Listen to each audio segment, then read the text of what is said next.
Hi there. Before we start, I want to say one thing plainly because I think some of you are quietly carrying it. You are not alone.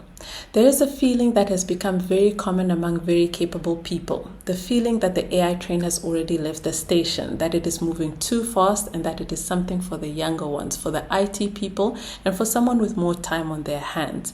And that maybe the honest thing to do is to quietly step back and let it pass.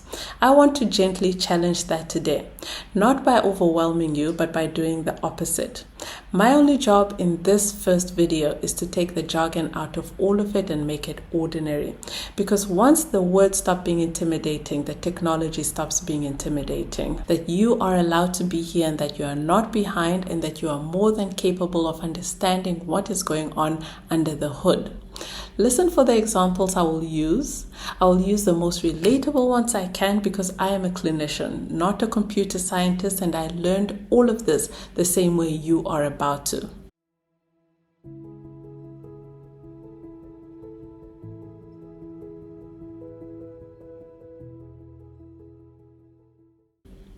Why does all of this matter? It's because AI is already in the room.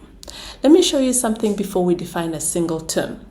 Many of us believe that AI is something that is coming, a future event, a wave on the horizon that we will deal with when it arrives. But I want to suggest that it is already here, quietly in your day, and you simply have not been calling it by its name. When your phone unlocked this morning by looking at your face, that was AI. When your bank sent you a message asking if you really made a certain transaction, that was a model flagging something unusual. And when the Maps application rerouted you around traffic today, that was a prediction being made on your behalf. And in your own corridors, many of our hospitals already use chest X-ray screening tools for TB. The WHO has recommended computer-aided detection for TB screening on X-rays for some years now. Some of you may have worked alongside one of these tools without ever thinking of it as artificial intelligence. You just thought of it as a new system. That is the real reason why this matters. Not because AI is the future, but because it is already the present, and in healthcare, the stakes of using it without understanding it are simply higher than anywhere else. A patient using a chatbot to second guess your diagnosis is already sitting in your waiting room. A colleague is already pasting clinical notes into a free tool without thinking about where that data goes. The question is no longer whether we engage it. It is whether we engage it informed or uninformed.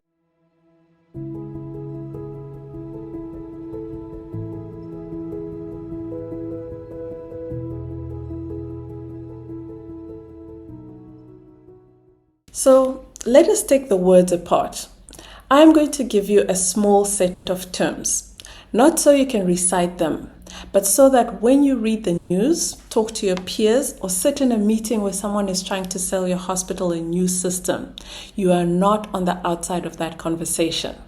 The first idea, what we actually mean by artificial intelligence or AI. At its simplest, it is just computer systems doing tasks that we used to think needed a human mind.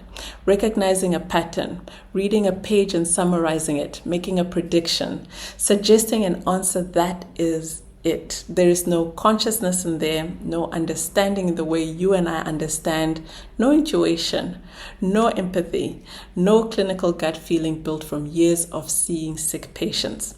It is a system that recognizes patterns from enormous amounts of past examples and produces what is statistically most likely to come next. The nested circles. AI, ML, DL, LLM. You will hear 4 sets of letters thrown around as if they mean the same thing. They do not. The cleanest way to hold them is as circles inside circles. Artificial intelligence is the bigger circles. The whole field. Any computer system doing something that looks intelligent. Inside it sits machine learning. This is the part where the system is not given fixed rules by a programmer, but instead learns the patterns itself by being shown thousands of examples. Show it enough labeled X-rays and it learns what the patterns of TB tend to look like. Inside that sits deep learning, a more powerful style of machine learning that uses layered networks, loosely inspired by the brain to handle complicated things like images, scans, and large amounts of messy text. And inside that sits the large language model, the LLM. This is the family that ChatGPT, Gemini, and the others belong to. Models trained on staggering amounts of text so that they can read, write, summarize, and converse in something close to human language. So when someone says we're using AI, your informed follow-up question is, what kind?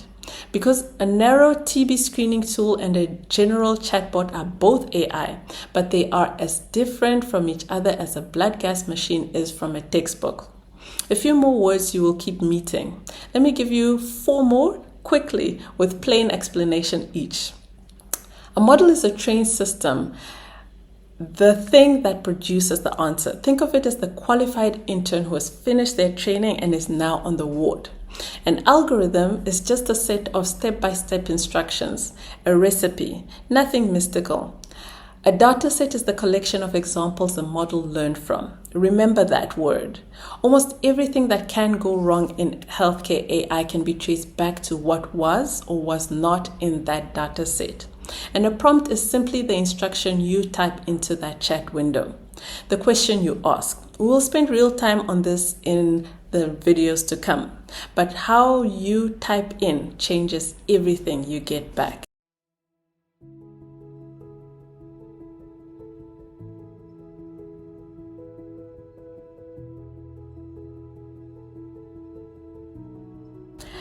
Now we lift the bonnet gently.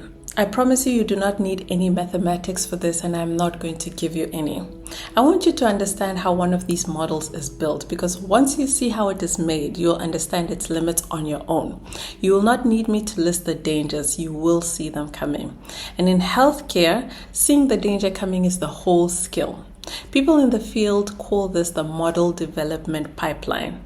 I'm going to walk you through it as a story you already know, the story of how we train a junior doctor. Stage 1, gathering the data. Before anything else, the builders gather an enormous amount of text, books, articles, websites, conversations, a huge slice of what has been written down and put online. Now stop and think with me as a clinician. Whatever is in that pile becomes the model's entire world, and whatever is missing from that pile does not exist for it. So most of the text that was written is from wealthier parts of the world.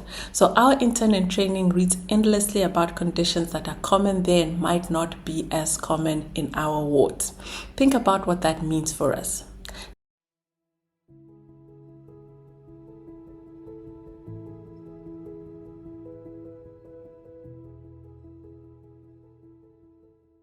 Stage 2, training.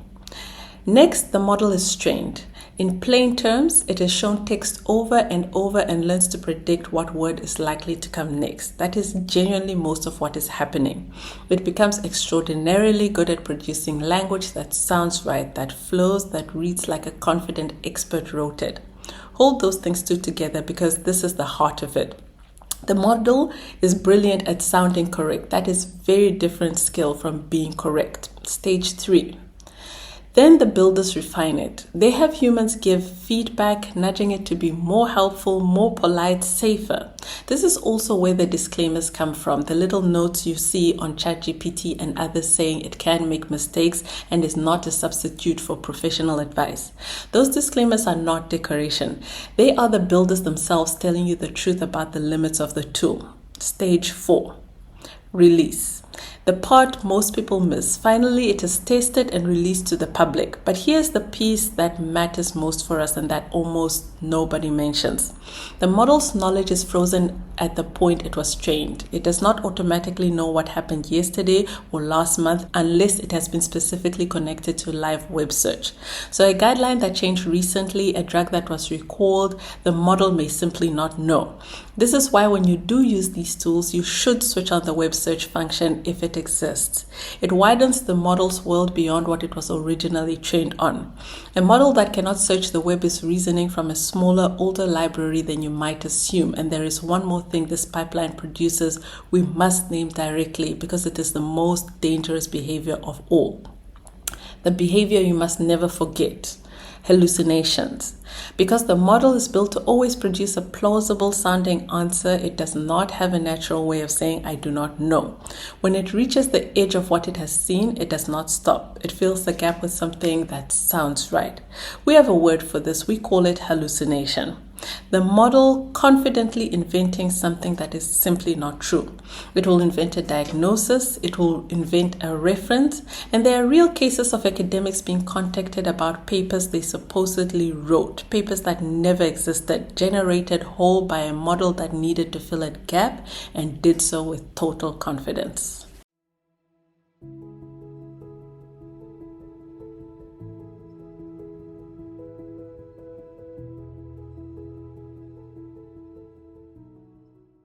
So let us bring it home. Now that you understand what is under the hood, let us look at where these tools are genuinely showing up in medicine, and you will see that your new understanding lets you judge each one for yourself. I want to group it into 4 honest users. 1, diagnostic support. This is the most visible. Tools that read a chest x-ray and flag possible TB. Tools that look at a skin lesion and estimate whether it might be a melanoma. Tools that scan a retina for diabetic changes. These can be genuinely useful, especially where specialists are scarce, and many of our settings are exactly that. But remember the data set. A TB screening tool tells you whether the x-ray has features of TB. It does not exclude everything else, and it is not trained on the full reality of how TB presents in a patient who is also HIV positive. The tool is one data point, but you remain the clinician. 2, summarization. This is the quiet revolution, and honestly the most immediately useful for most of us. Models are very good at taking a long, messy body of text and producing a clean summary, drafting a discharge summary, condensing a long set of notes, or turning a recording of a consultation into structured notes. This is lower risk and high reward because here the model is reshaping your information you have already verified rather than inventing clinical facts. It's one of the best places for a cautious person to begin. 3, research and academia. Models can help you understand a dense paper, brainstorm research question, or polish writing. A Stanford analysis of nearly 1 million papers found a steady measurable rise in AI-assisted writing in academic work. It is already part of how research is being produced, but this is also exactly where hallucination bites hardest. The fabricated reference, the invented statistic. If you let a model generate citations and you do not check every single one, you are signing your name to something you have not verified. Use it to think with, never to cite blindly. 4, triage and administration on the operational side. Sorting, prioritization, drafting letters, handling paperwork. That drains your day. And this is often where a hospital will adopt AI first because the risk to patients is lowest and the time saved is real. Notice the pattern across all 4. The lower the direct risk to the patient, the more freely you can lean on the tool. The closer it gets to the diagnosis or treatment decision, the more your own judgment must lead and the tool must follow. That single principle will serve you for the rest of your career, no matter how much the technology changes.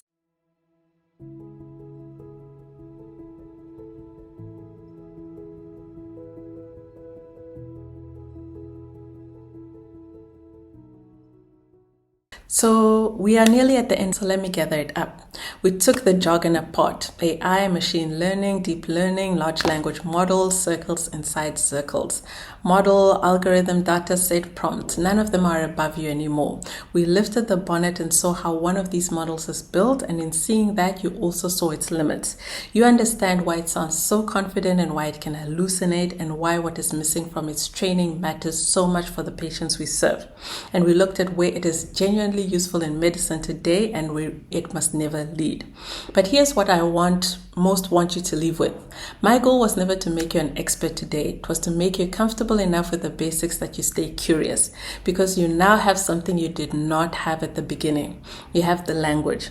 And once you have the language, you can read the article, question the salesperson, challenge the colleague, and explore the tool yourself without feeling out of place and without anyone being able to talk over your head.